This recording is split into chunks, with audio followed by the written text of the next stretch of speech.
Medok'tan Garcinia Gel 8'de sağlığı sunar. 8'de sağlık kaldığı yerden devam ediyor. Şimdiki konuğumuz ortodontist Doktor Simge Ayazoğlu. Hoş geldiniz. Merhabalar, hoş geldiniz Simge Hanım. Nasılsınız? Teşekkür ediyorum. Sizler nasılsınız? Sizler Sağ olun, çok çok teşekkürler.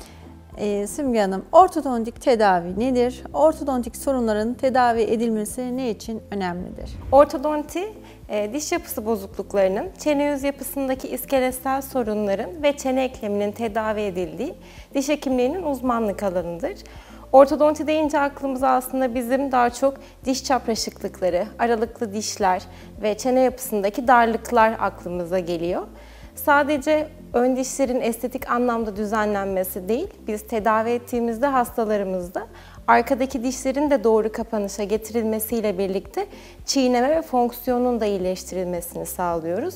Aslında biz ortodonti için hastanın kendi dişleriyle yapılan gülüş tasarımıdır diyebiliriz. Böylelikle hastanın hem estetik gülümsemesi sağlanırken hem de çiğneme, fonksiyon, fonasyon ve konuşmanın da düzeltilmesiyle hastanın hem yaşam kalitesi hem de konforu artırılır. Genelde ihmal ediliyor ama çocuklarda ilk ortodontik muayene ne zaman yapılmalıdır? Çocuklarda bizim tavsiyemiz özellikle ön kesici dişlerin değişimi aşamasında, bu yaklaşık 7 yaşa tekabül ediyor. Mutlaka bir ortodonti uzmanının muayene etmesi gerekmektedir.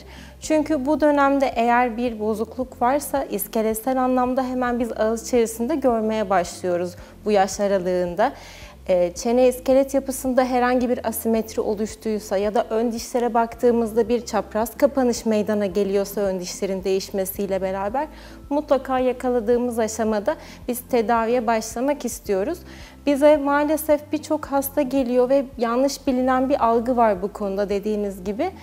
Hastaların söylediği tüm dişlerin değişmesini bekledik hocam. Şimdi getirdik çocuğumuzu 14 yaşına gelmiş mesela çocuk. Maalesef bazen çok geç kalınmış olabiliyor. Çünkü eğer varsa iskeletsel bir problem, biz 7-8 yaş grubundaki ilk muayenede yakaladığımızda hemen tedaviye başlayabilmek istiyoruz. Çocuğu o aşamadan tüm dişleri değişene kadar 13-14 yaş grubuna kadar bekletmek çocuğa maalesef zarar verecektir. Bu yüzden tekrar ailelere de seslenmiş olalım sizlerle birlikte. Çocuğunuz 7 yaşına geldiğinde mutlaka bir ortodonti uzmanına muayene için götürmelisiniz. Aslında tam da onu soracaktım. Çocuklarda çene geriliği ve çene darlığı için tedavi yaşı nedir diye soracaktım ama biraz bahsettiniz. Bunu biraz daha açabilir miyiz? Yani tedavisi nasıl olur? Evet, bu kısma değinelim. 7-8 yaş grubundaki ilk muayenede örneğin üst çenenin geride olduğu vakalarda bizim son tedavi için zamanlamamız 8-9 yaş grubu. Üst çenenin ileriye doğru ortopedik apareylerle tedavi edilme zamanlaması bu şekilde. Ya da alt çenenin geride olduğu vakalarda biz genelde iskeletsel tedavilerde tedavi zamanlaması için ne kadar erken o kadar iyi diye söyleyebiliyoruz. Çünkü genç yaşta kemik ve iskelet yapısı bizim yaptığımız basit ortodontik apareylerle büyüme gelişimini istediğimiz yönde şekillendirebiliyoruz. Alt çenenin ileriye doğru alındığı tedavilerde ideal tedavi yaşı yaklaşık 10-11 yaş grubuna tekabül ediyor. Ancak biz tam doğru ve ideal zamanda bu tedavilere başlamak istiyoruz. Çünkü büyüme gelişiminin pik yaptığı, atılım yaptığı dönemde biz çocuğu yakaladığımızda 6 ay kadar kısa bir süre içerisinde alt çene geride olma halini kolaylıkla tedavi edebiliyoruz. Eğer bu dönemde tedavi edildiğinde gayet rahat bir şekilde tedavisini tamamlamış oluyoruz. Ortodontik tedaviler aslında güncel yaklaşımlar çok fazla olan, hatta biz de duyuyoruz işte dijital dünya ile beraber hareket eden. Güncel gelişmeler nelerdir ortodontide? Evet, kesinlikle biz de son yıllarda ortodonti alanında bu dijital gelişmelerden sıklıkla faydalanıyoruz. Örneğin belki duymuşsunuzdur, ağız içi tarayıcılarla birlikte artık o eski macun kıvamındaki karıştırılarak alınan ölçüler tamamen hayatımızdan çıktı. Ağız içi tarayıcı kameraya benzer bir cihazla 1 dakika gibi kısa bir süre içerisinde hastanın ağız içi görüntülerini alarak biz hastanın dijital ölçüsünü oluşturuyoruz. Tabii dijital ölçünün sonrasında dijital üretim süreci başlıyor. Dijital üretimle de biz hastadan aldığımız dijital ölçüden yararlanarak bilgisayar ortamında kişiye özel, çok daha hassas tasarlanan ortodontik apareylerle artık günümüzde ortodontik tedaviler çok daha konforlu, çok daha kısa süreli meydana geliyor. Aynı zamanda bu dijital gelişmelerin ortodontiye en güzel katkılarından biri de şeffaf plaklarla ortodontik tedavi. Biz şeffaf plaklarla tedavide hastaya daha ilk seansta hastanın tedavi sonucunda göreceği gülümsemesini, gülüş tasarımını hastaya görselleştirip sunabiliyoruz. Bu oldukça güzel bir gelişme bizim için. Şeffaf plak çok duyduk son dönemlerde. Çok da konforlu olduğunu biliyoruz ama onu soracaktım. Şeffaf plak nedir? Ne işe yarar? Bir de sizden dinleyelim diyecektim ama daha da açabiliriz isterseniz şeffaf plakın. Ya da geleneksel yöntemlerden farkı nelerdir? Bunlara değinebiliriz. Şeffaf plaklar için biz artık diş teli takmadan ortodontik tedavi seçeneği olarak söyleyebiliyoruz. Şeffaf plaklarla hastamızın tedavisi bir dizi plak serisinden oluşacak şekilde tasarlanır. Hastadan aldığımız dijital ölçü üzerinde yine bilgisayar ortamda, sanal ortamda tedavi sonucunda arzu edilen diş pozisyonları, her bir dişin nerede konumlanmasını istediğimizi biz tasarlayabiliyoruz. Sonrasında tedavi başından tedavi sonuna adım adım her bir basamakta her bir dişin yavaş yavaş hareketini tasarlıyoruz. Ve bu plak serisinde her bir plak aslında tedavinin bir basamağını oluşturuyor. Biz bir plakta 0,2 milimetreye kadar hareket düzenleyebiliyoruz. Hastalar 8-10 günde bir plaklarını değiştirerek bu tedavi basamaklarını adım adım ilerliyorlar ve günde 22 saat kullanarak tedavilerini konforlu bir şekilde tamamlayabiliyorlar. Gerçekten ciddi anlamda bir konfor. Kesinlikle. Şeffaf plakların avantajları nelerdir? Şeffaf plakların hastalar tarafından en çok sevilen avantajı estetik olmaları, şeffaf olmaları sebebiyle. Takıldığında sadece hafif bir kabartı şeklinde dişler üzerinde parlaklık görüntüsü verir. Bu dışarıdan kesinlikle fark edilen bir görüntü şekli değil. Aynı zamanda en çok konfor olarak bizim karşımıza çıkan plakları çıkarttığı anda hastalarımız, bilirsiniz diş teli tedavisinde birçok yasaklarımız var, yiyecek içecek anlamında, sert gıdalar ve benzeri. Plaklarda herhangi bir kısıtlama olmadan özgürce hastalarımız plaklarını çıkarttığı anda istedikleri yemekleri yiyebiliyorlar. Ve sonrasında da ağız bakımlarını rahat bir şekilde çıkarıldığı için diş ipi olacak şekilde ya da rahatça diş fırçalayabildiklerinde güzelce ağız bakımlarını tamamlayabiliyorlar. Diş teli tedavisinde o girintili, çıkıntılı yüzeylerde maalesef dişe yakın bölgelerde çürüme başlangıçları, çürüme alanları oluşabiliyor. Plaklarda böyle sorunlarla karşılaşmıyoruz. Hastalarımız gayet rahat ediyor.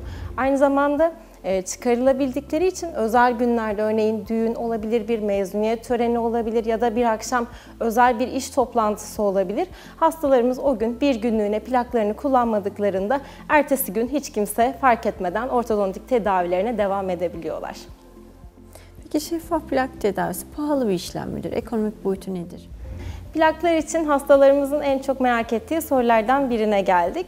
Plaklar ilk çıktıklarında kısıtlı üretim sebebiyle biraz daha telle kıyasladığımızda maliyet olarak pahalıydı.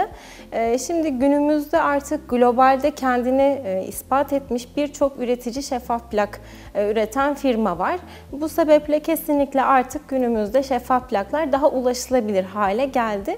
Tabii bu hastadan hastaya, vakanın zorluk seviyesine göre ve kaç plakla tedavi edeceğimize göre maliyet artıp azalabiliyor ama artık kıyasladığımızda telle artık maliyetlerinin başa başa geldiğini söyleyebiliriz. Belki plak tedavisi hala bir tık önde olsa da hastanın tedavi boyunca konforu ve tedavi kalitesini düşündüğümüzde gerçekten hastalar için tercih sebebi olabilecek seviyede diyebiliriz. Yani teller vakitli vakitsiz kırılabiliyor. Tabii. O an hekime ulaşılamıyor biliyor. Tabii ki. Evet. Yani kesinlikle artık hastalar o konforu da birbirlerinden gördükçe özellikle şeffaf plak tedavisi için bize başvurular son yıllarda arttı. Peki bir konuyla ilgili de detay istiyorum. Çocuklarda şeffaf plak kullanımı uygulanabilir bir yöntem mi? Çocukların adaptasyon süreci burada nasıl ilerliyor? Çocuklarda biz artık 7 yaş grubu itibariyle tüm hastalarda, tüm yaş gruplarında 7'den 70'e diyebiliriz şeffaf plak tedavisi uygulayabiliyoruz. Çocuklar şaşırtıcı bir şekilde aslında yetişkinlere göre plaklara daha rahat adapte olabiliyorlar. Çok daha o sorumluluk bilinciyle plaklarına sahipleniyorlar. Aileler bazen bize soruyorlar, benim çocuğum takmayabilir, benim çocuğum kaybedebilir, adapte olmayabilir. Çocuğa bir kez öğrettiğinizde ve çocuk aslında tedavi sürecinin adım adım her seferinde aynaya baktığında dişlerinin düzeldiğini gördüğünde yetişkinlere göre plaklarını kullanma konusunda çok daha istekliler ve bir kez o görevi edindikten sonra artık gayet severek kullanıyorlar. Peki tedavi bittikten sonra bir nasıl anlatayım? Bozulmalar olabilir mi ya da bozulmaması için dişlerde kaymaması, kayma olmaması için bir önlem alınıyor mu? Devam gerektiren bir tedavi midir? Evet, tabii ki ortodontik tedavinin doğası gereği bizim nüks dediğimiz aslında kemik ve diş dokusunun alıştığı, yıllardır olduğu hale doğru iyileşme olarak kabul ettiği bir geriye dönüş, bir bozulma halini biz doğal olarak kabul ediyoruz ve bununla baş etmek adına bizim içeriden koruyucu, retainer dediğimiz koruyucu diş tellerimiz ve gece kullandırdığımız şeffaf plaklarımız oluyor. Şeffaf plak tedavilerinde, diş telinde de aynı şekilde bu kurallar geçerli. İkisinde de bunlarla baş etmeye çalışıyoruz. Tel kalıcı diye biliyorum ama şeffaf plaklarda sürekli mi gece kullanacak olanlarda sürekli takılan bir plak mı sonraki süreçte? Evet, şöyle retainer dediğimiz dişlerin dil kısmında ya da iç kısmında konumlandırdığımız incecik dişlerin üzerine yapıştırılan tel biz minimum 2 yıl süreyle kalmasını tercih ediyoruz. Buna ek olarak bazen şeffaf plak da kullanabiliyoruz. Vakanın zorluk seviyesine göre ya da arka bölgelerdeki çalışılan mekanizmaya göre plaklarımızı da gece süreli olarak 6 ay şeklinde kullandırıyorum ben hastalarıma. Peki Simge Hocam, şeffaf plaklar her vakaya uygulanabilir mi yoksa sadece basit vakalarda mı uygulanır? İlk başladığında şeffaf plak tedavileri sadece daha basit vakalar ya da daha önce tedavi görmüş ve dişlerinde bozulma olan vakaların tedavisi şeklinde aslında gündemimize gelmişti. Tabii gelişen teknolojiyle beraber biz artık en kompleks ortodontik vakaları dahi şeffaf plaklarla çok daha konforlu şekilde tedavi edebiliyoruz. Yani diş telinin yapıp da şeffaf plakın yapamadığı herhangi bir şey yok, onu söyleyebiliriz.